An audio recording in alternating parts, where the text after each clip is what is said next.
Collocations are natural word combinations that native speakers use. Today, we learn important collocations with the verb give. Give advice, give a hand, give permission. These expressions help you speak English fluently like a native speaker.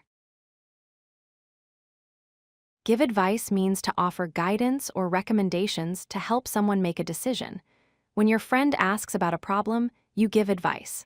For example, my teacher gave me good advice about studying for exams. Use give advice when sharing helpful suggestions. Give a hand means to help or assist someone with a task. It is a friendly way to offer assistance. For example, can you give me a hand with these groceries? When someone struggles with something heavy or difficult, you give a hand.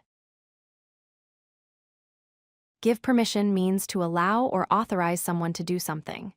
Parents give permission to children for activities. For example, my parents gave me permission to stay out late tonight. Use this when officially allowing an action. Give up means to stop trying or quit doing something. It describes abandoning an effort or habit. For example, I gave up smoking last year to be healthier. People give up when something becomes too difficult or when making positive changes. Give birth means when a woman delivers a baby. This is the natural expression for childbirth. For example, my sister gave birth to a healthy baby boy yesterday.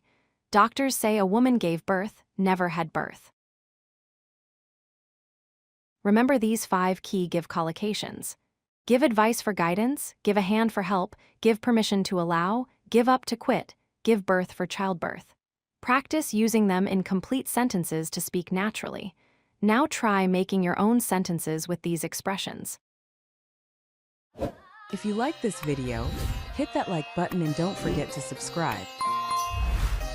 Visit codelucky.com for more such useful content.